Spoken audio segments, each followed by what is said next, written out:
Hello, everyone. It's Mark again. I'm the founder of the Arts and Culture Network, and this is the best bit for me where I get to introduce you to one of our full members. So I'm delighted that Fergus Foran has joined us from Dublin. Fergus, thank you so much for joining me and for being one of our full members. Would you like to Thank you, Mark. introduce yourself to the gang? Yeah, so thanks for having me on. It's great being part of the network. I discovered you through LinkedIn, and I've been active ever since then. So, who I am, I'm Fergus Foran, as you said. I've been involved in the music industry for almost 30 years. I'm a musician, singer, performer. I've been with various different groups and toured around quite a bit. I have been working for the last 6 years on my own musical called Most Peculiar Dreams, which is slowly gathering steam in Ireland. We did a regional tour last year. We were in the Helix Theatre, which is one of the main theatres in Dublin last year. We're back there again this year. We're hoping to speak to investors in the US later this year before Christmas, and we're hoping to take the show to the US as well. So my main focus is on that show at the moment. We do work in, I suppose, the arts more generally as well, in that we're a music production company. I worked recently on a short film soundtrack with Brown Bag Films, who are an Irish-based Academy Award-winning animation company. And my work with them was through a group called Youth Inc., YOUTHINK, which is funded by another group, which is run by philanthropist family, the Cashmans, Christy Cashman, who's an author, and her husband Jay, and Jane Seymour is involved in that as well. And what that does is basically they own a castle, a hotel, and they invite their friends and other internationally well-known people, or people just who want to contribute. They come and they stay in the hotel and they spend a long weekend there. They pay for that. The money they pay for that goes directly to Youth Inc. So Youth Inc. is the weekend away, and then Youth Inc. Is funded by that act of philanthropy from the Cashmans. So yeah, that's a lot of what we do is that. I also spend time going into schools and work doing singer-songwriter workshops and composition workshops as well. So that's pretty much me in a nutshell. That's great. Thank you for that. So wherever this appears, there will be links to various resources so that people can learn more. So that's great. Thank you. But by way of introduction and for a bit of fun, on a wet, damp Friday, you've got snow, we've got rain, I've got builders, we've both got dogs. We've got snow. You've got snow, yeah. This could end in tears, but let's persevere anyway. Yeah. We're praying that the very clever Zoom noise reduction thing is working well. Will work. What I'd like to do, so that we can get to know them better, we're going to create your fantasy cultural year from the answers to 10 easy questions. Okay, go for it. Right. I'm not sure if my dog started looking up. Can you hear him or not? No. No, good. I can hear a little bit of him now. Yeah. Right. Sorry, viewers. Technical hitch. Here's the first of many. Right, Moj. No. Sit down. Sit down and don't bark. No. There we go. This is what happens when you do an interview with builders about 3 feet that way, the rain chucking it down, and a feisty dog on the floor beside you. Right, Moj, that's enough. Please sit down. Bulldog Shih Tzu. I'm not going to do the punchline again. Right. Okay. So we're going to start with the first question, which will ground us. I'd like to know if you have a favorite building, and if so, where is it and what is it?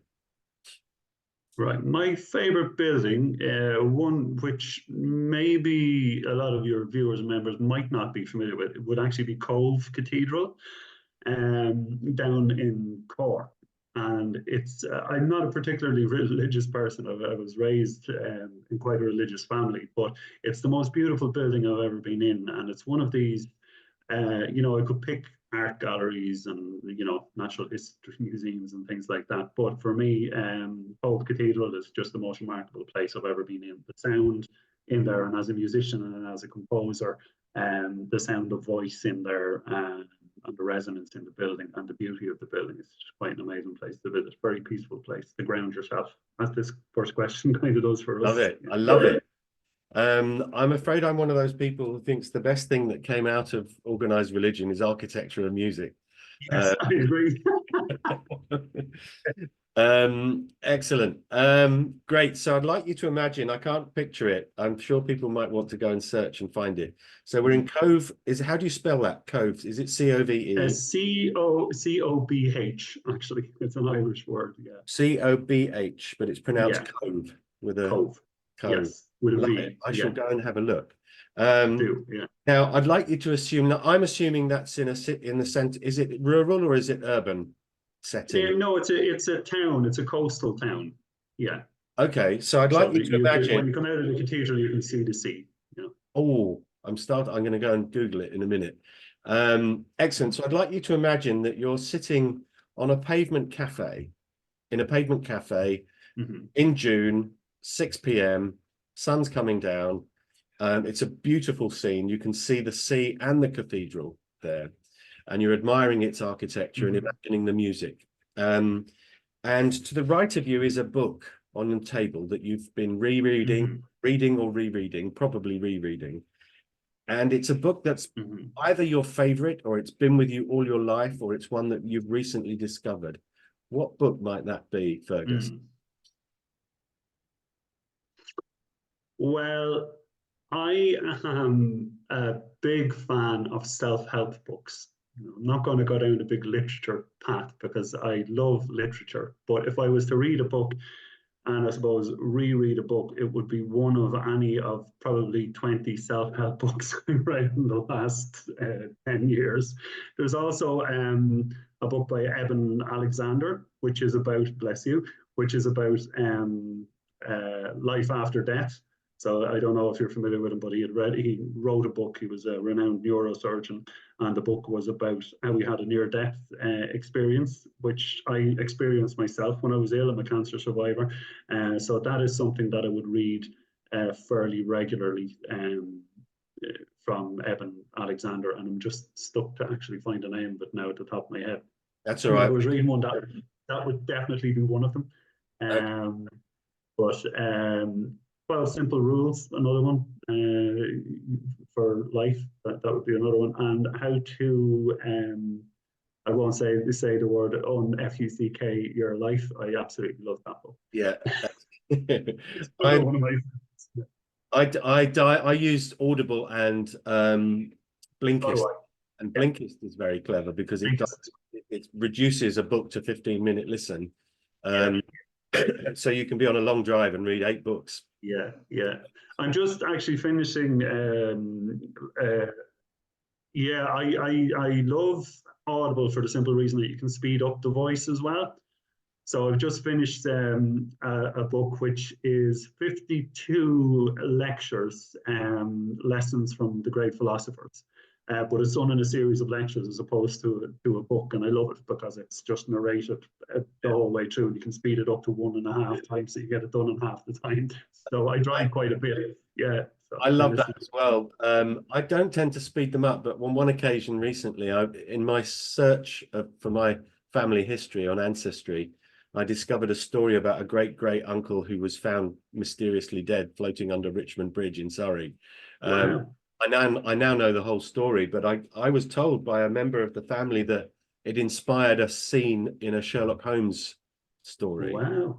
And so to find out, I listened to Stephen Fry reading the complete works of Sherlock to Sherlock Holmes, but couldn't find it. I have to say, I love Stephen Fry as well. I recently read Mythos, or listened to him read Mythos, which was fantastic as well. Just fascinating. You could listen to him read the telephone book. You could. Yeah. Great. I loved his debate with Anne Widdecombe about the Catholic Church being a force. Yes, absolutely fantastic. Yeah. He's a very bright guy. There was a program over here, if you ever get to see it, he was very famous over here, a TV presenter called Gabe Byrne. Gaybyl. Yeah. Ironically, The yeah, meaning of life. Oh my goodness, yeah, it was fantastic. I've taken it upon myself to educate my new assistant, and she'd never heard of Stephen Fry, so I sat her down yesterday when she was here, and we played that interview when Gay Byrne asked him, "Let's assume there's a God. What do you say?" You know, that interview, you know, incredible. Yeah, absolutely, and it went viral at the time. I remember it going, "Wow, he's quite a remarkable intellect." And I love also Ricky Gervais's approach to it all as well. Oh, brilliant! Yeah. You believe in one less God than I do. 2,000 recognized deities around the world, and you believe in one less. Yeah, exactly. One less than you do. Yeah, I'd be very much a proponent of that point of view myself. Yeah, me too. Excellent. Right, we digress, which is inevitable in this conversation. You've got the book there. Now, on the left of you, in that streaming warm sunshine, is a drink of some description. You can have whatever you like. What's it going to be? Coke Zero or Diet Coke, because I am sober 10 years. I'm an alcoholic, and I haven't had a drink in 10 years, so it would definitely be Diet Coke is my thing, my drink. That's what I'd be having. Yeah. Ice and lemon? Ice and lemon. Probably just a can. Okay, that's okay. Excellent. Right. So now you're quite pleased with yourself because you've just had a meeting in the cathedral with the members of a wealthy philanthropic family in Cork, and they'd like to fund you to go for a year of travel to study the arts and culture landscape in the country of your choice and bring back what you learn about it. Right. It's first class all the way. Everything at home is sorted out. You can take family members if you wish, but most people go on their own just to have a break. It's fully funded, and you can choose the country and the city in which you're going to base yourself for this year. Where are you going? Yeah. I would probably go. Oh, that's a tough one. Let me see. I'll probably go to just one city, or where would it be the first place that I? Yeah, choose the country, but you can hop around it. You'll be based in one very nice apartment. Okay.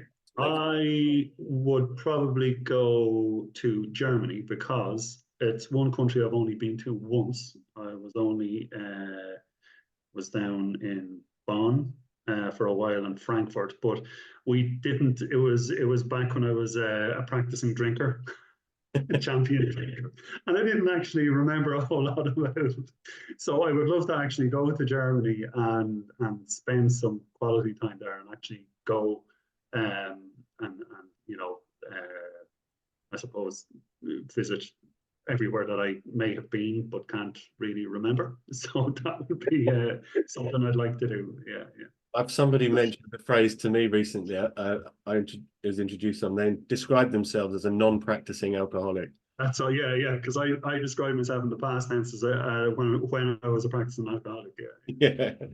Okay. Which city would you like to be based in? In Germany. Yeah. Probably Berlin, I would say. I don't know a whole lot. I don't know a whole lot about Berlin or what would be there, and that's why my wife and I have been several times, and my brother is a cellist, and he now lives and works in Berlin. And I always thought it would be some kind of quasi East European, grey, dull city, and it's not. We love it. We go back whenever we can, especially December for the huge Christmas markets, which are great. Okay, you're there. You're on the plane from Dublin. Would it be to? Yeah. And first class, of course. And the steward brings you a note from the wealthy family foundation that are funding your trip. And they'd like to study you while you study the arts and culture landscape across Germany. Okay. And the first thing they'd like you to do is to limit your musical intake to one very specific genre of music for the whole year. You have to choose what you could listen to for the whole year. but it has to be quite a specific genre. Okay. Oh, that's such a question. Yes, it's what you'll miss, isn't it? It's the Yeah. If I was okay, so if I had no choice but to listen to one particular genre, it would be, I suppose, choral music. right. If I had to listen to nothing else. Yeah. And when I say choral music, I don't necessarily mean only sacred music. So I would include yeah, the likes of pentatonics and vocal groups as well. So when I say choral, it would use much vocal, like pentatonics, Futch's 8, chamber choirs, and pop vocal groups, that kind of stuff. Yeah. We'll let Is you that have. too wide a genre? You've very successfully widened it to potentially include Enya and friends. Yeah. Well, I might draw the line there, but yeah. Oh, there's lot, and that's, I mean, sacred choral music is the, I mean, some of the things. I was in the City of Birmingham Symphony Orchestra for many years, and right. I was in the percussion section, standing in front of the choir when we had a choir with us, and Belshazzar's Feast, wow, wonderful symphony. You're stretching it a bit to you could have any orchestral work that's got a choir in it as well. Yeah. So, And that's, I mean, from the point of view, like, I try to walk as often as I can, and I was once 22 stone, and I went through this kind of transformation, and I got down to 16 stone, so I lost 6 stone in the space of about 8 months, but I walked every day relentlessly, and my daughter was just a baby at the time, so I pushed her in the buggy. But I had Foray's Requiem on loop. And I was just, for me, when people talk about Foray's Requiem, and they heard it on whatever that detective show was. I can't remember the name of it now off the top of my head. And you go, oh God, that's a beautiful piece of music. But I absolutely adore it, and it reminds me of that transformational time in my own life where I said, right, I need to do something about this. I need to lose this weight. I need to get fit and healthy. I have a little girl now. I need to, and Foray's Requiem was on in my earphones, just on loop the whole time on what was then the precursor to the mobile phones with music on them, the MP3 player. iPad. Right. Yeah. Not the iPad, no, the iPod. Show my age now, Grandpa. Isn't it weird that sounds? Isn't it weird that sounds like a reliquary now? I mean, it's crazy. For me, it's the last 10 minutes of Mahler's Second Symphony. Mahler, beautiful. That will get me every time. I'm a cancer survivor too, and I don't know whether it had any impact. I suspect it probably did, but given the power of our response to music, I was listening. I created a joy playlist on YouTube, which included all of the Tingle Factor pieces, and I would consciously try and redirect the emotions that were stirring up inside me to where that cancer was, and it made me feel great. And if it made it, I don't have no idea physiologically whether it made any difference, but it certainly made me feel better. So anyway, we digress. We have same here. Music's a big part of recovery. Oh yeah. Right, we're still in Dublin. No, you're on the plane, right? We're on the plane. We're going to Berlin. You're listening to choral music, and you get to Berlin, and there's some lovely people there who are going to take you under their wing. They've got your name on a card at the airport, and this is a fantasy magical trip now. Okay, something happened in the air. Bolt of lightning, and it means I can give you any kind of experience I like, which is good. So they'd like to take you. You've settled into a beautiful apartment in the center of Berlin, and they'd like to take you to a dance event of some description. Now this is a magical theatre. You can have any dancer, living or dead, or any dance group, dance style on the stage in front of you. What would you want to sit and watch that was dance related? Oh God, I'm going to give you such an Irish answer. I think I can guess what Riverdance. And it sounds so corny because I've seen it twice. And I just seem to keep on missing it. But some of the musicians and singers from Riverdance are on my soundtrack. I Right. get my plug in on Spotify, Cast of Most Peculiar Dreams. So I've worked with people from Riverdance, and some of the dancers we use in the show kind of say we're Irish dancers, but we're also kind of show dancers and modern dancers. So I've mixed with quite a few of them. And it's just culturally for me, that was always to go to Germany and watch Riverdance. Ridiculous. I know exactly. But I would but I would love to see that. I suppose I love diversity. I love modern dance as well. Yeah. So I think yeah. I'm going to let you. I'm going to let you have Riverdance because Okay. I remember watching it the first time it was on in the halftime at Eurovision. Eurovision. Yeah, in Dublin, and I think this story might have grown in the telling, but I understand. I think I know why people were so impacted by it. If you see Michael Flatley doing some great footwork, that's great. But when 60 people are all doing exactly the same thing, in unison, you know they're all good, right? Even a non-dancer knows that. And I gather that the producer from RTE resigned her job shortly afterwards to create the show. And put something in the stage, I think, asking for angels who could come up with £10,000 to I would have done. I didn't have it at the time, but somebody I know who did, I think, has taken out £100,000 every year since. Well, there you go. I mean, absolutely. I was fortunate to see the original performance because with Michael Flatley and Jean Butler. They did a Prince's Trust variety show. Right, and I used to go to those, and so you can have Riverdance, and it's Bill. Is it Bill Whelan? Bill Whelan was the composer, but what I loved about it as well at the time, which I thought was fantastic, was the involvement of Anuna, the choral group at the very start of it. Now they've since gone on and they've got their own choir, but they were excellent in the just the way it started, to have them at the start, but then to go into the music. But Bill Whelan wrote it, but Anuna were a big part of it at the start as well. They were great. And who's the piper? Who's done the show? Davy Spillane. Yeah, Spillane, I've got him all over Spotify. Love it. It's fantastic. I had my DNA tested recently for ancestry, and apparently I'm more Irish than I am British, so English. So there you go. Buy yourself a set of Ilan pipes, but go move out the country somewhere where you're learning them.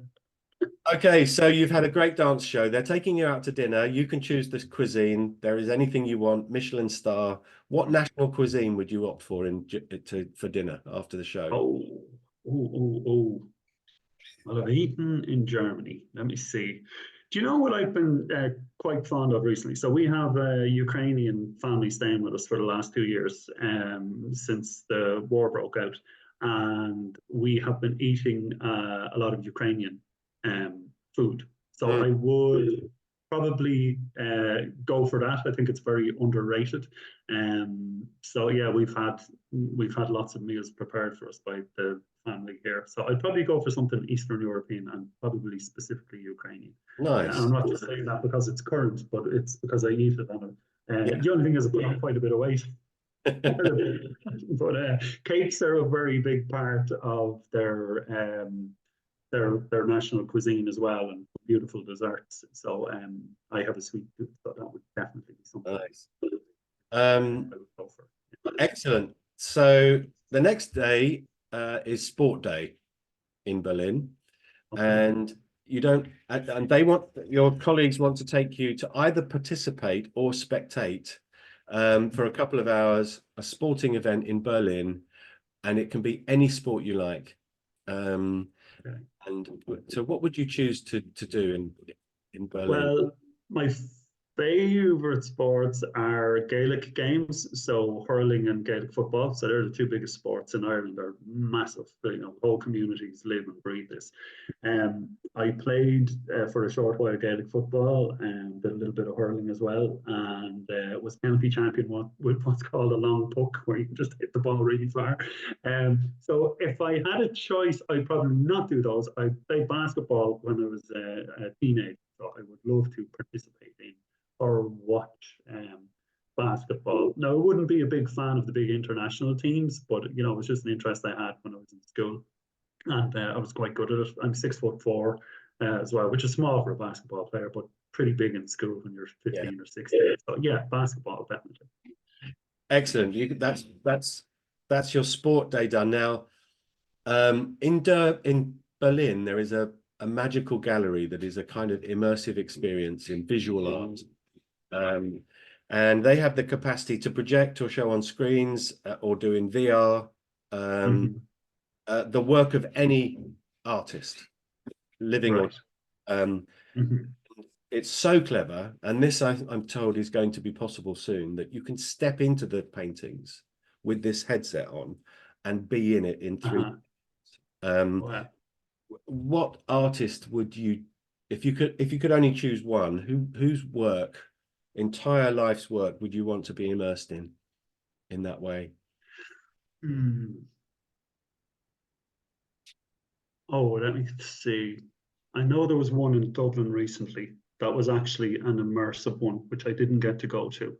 Was it the Van Gogh? Might have been the Van Gogh that was It touring. was, yeah, it was the Van Gogh. Yeah. Just do you pronounce that Van Gogh or Van Gogh? I pronounce it Van Gogh.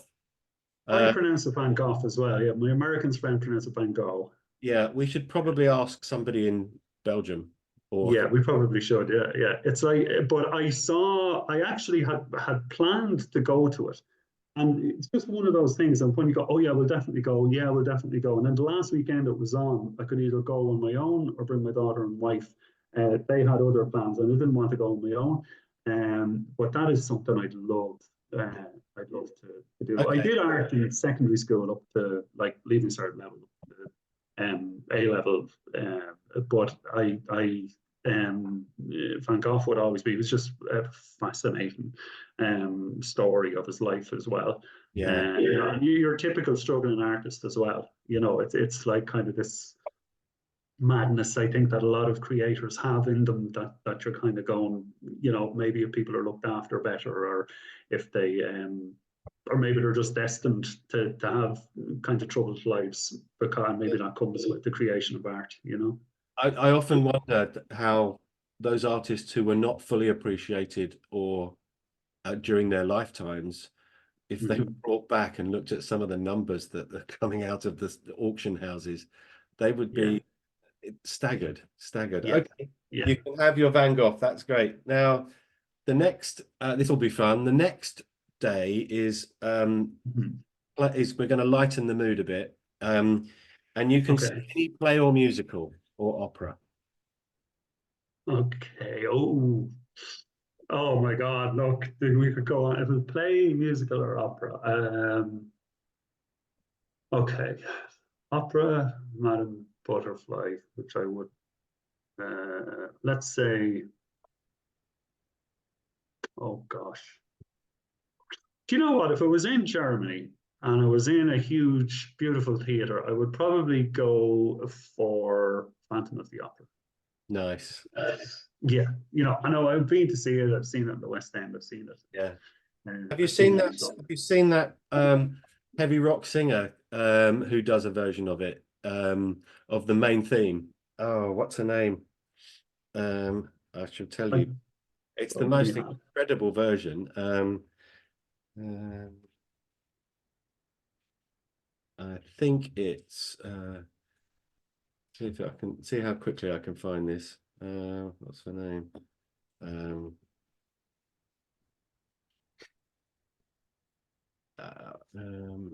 Bear with me, because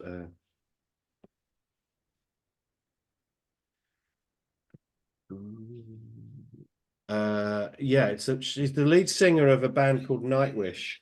Her name is Floor Jansen, Oh, and yeah. No, I don't think I have heard it. No, I must look it up. it's incredible. They turn it into a kind of heavy rock thing. I mean, it's Yeah. Uh-huh. really good. Anyway, digressed I again. must look it up. Yeah. Yeah. And tomorrow is film day, and your colleagues in Germany want you to, you're going to a wonderful luxury theatre in which you've got drinks brought to you, big armchairs. Nobody near you if you don't want them. And your colleagues, your German hosts have said, please choose a movie that you love that you think we may not have seen, but may also love. Ooh, okay. Oh, do you know my favorite movie of all time, and this is going to sound so cliched, is Singing in the Rain. I I love adore Singing in the Rain. I played in the Um, I played in the band for that when Tommy Steele did it as a show. wow, Yeah. yeah, yeah. And It's my favorite. yeah, Yeah, it's just one of those special things, and it reminds me of. I was kind of when we were kids, we didn't watch TV. We weren't allowed to watch TV on school nights in the evenings. But Saturdays and Sundays on Irish TV, they would have the old musicals over and over again. And my dad was one of the first people in the neighborhood to have a VCR recorder, and he recorded it for me because he said, "Oh, he was recording everything on TV at the time, like, because he just thought it was fantastic." But he wrote "Singing in the Rain" and put Fergie, which he called me on it, and then I've had it for years and years. And I remember years ago, a girlfriend of mine then bought me CDs for it. Now I watch it online, but I just adore it. Yeah, I think it's one of the greatest films. And is it is that the one that has somebody. is that the one that has the fantasy sequences with Citron? Oh, yeah, it's amazing. With the legs as long as yeah. Yeah. It really is just a remarkable film. And of course, it has Debbie Reynolds, who I think was probably the most beautiful Yeah. on planet Earth. So yeah, I was obsessed with her as a kid. Like I was like 6, 7, 8. I just knew it all. Brilliant. Knew it all. That's a lovely. I love that. Now tomorrow is Hero Day. We're going to book a Michelin 3-star restaurant for 2 hours for you for tomorrow for a nice leisurely lunch. And you can invite you can invite anyone you'd wish, living or dead, and they will turn up. Right. Who would be your guest at your hero lunch? Now, is this from a musical perspective or Anyone? Anyone at all? Okay. Yeah. If I was to have lunch with anyone. Okay, I would say Michael Collins, who is, I suppose, the founder of the Irish state. You know the film Michael Collins. That's pretty much the story of it. But my grandfather fought in the War of Independence here in Ireland, and then later in the Civil War, which eventually led to Ireland as a free state of Ireland and then a republic. But I would love to sit with him and ask him, you know, what it was all about. Was there a different way? What was it like? Studied him in history. I love history. Yeah. Okay. You can have my. And we had an interesting. Yeah. Okay. So you're on the way home, I'm afraid. That's your year done. And there is another note on the plane, relinquishing you of your musical hibernation. So you can now listen to anything you like. You haven't had to be restricted. So what would you choose to listen to?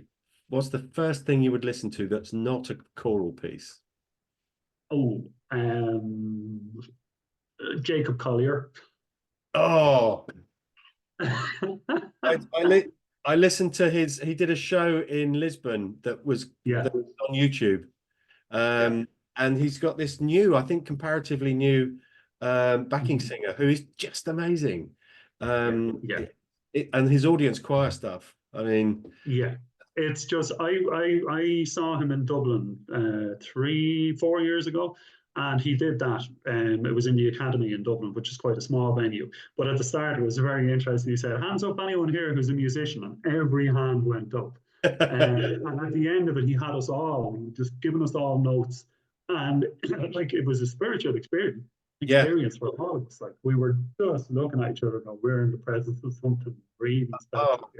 I mean, Just, have you heard his arrangement of? Oh, hang on, we digress again, but it's on YouTube. He's discovered this South African singer, and something of hers was online. Where has it gone? oh, is that the one that took off? Bridge Over Troubled Water. Oh yeah, it's just out now, isn't it? Yeah. Yeah. He put up the Logic stream on the computer screen.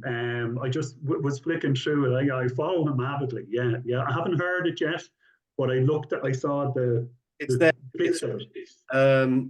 It's John Legend's on it as well. Wow. I mean, the chords are so scrunchy underneath. I mean, it's quite staggering. Yeah. He's remarkable. Like when you know you're when you meet somebody like that, I think you really just go, this is different level. Different level stuff. Yeah. Properly different level. Fantastic. Yeah.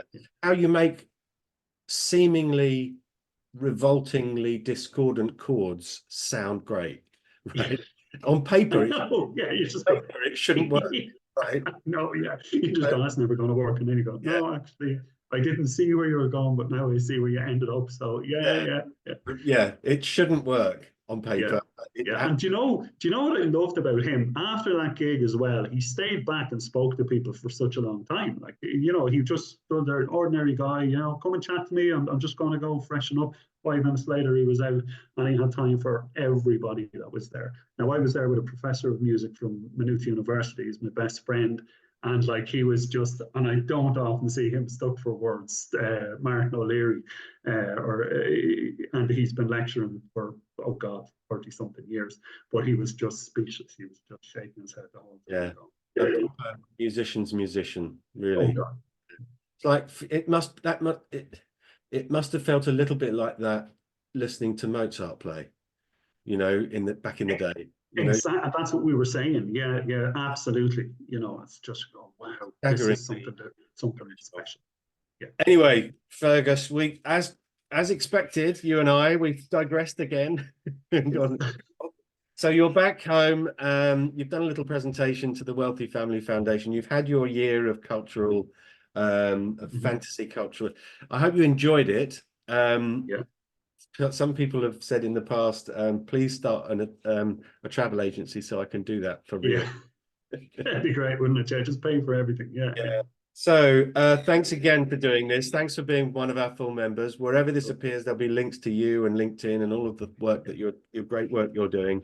Don't dive away because we'll chat a bit further. But for the purposes of our guests, please connect with Fergus when you get the chance.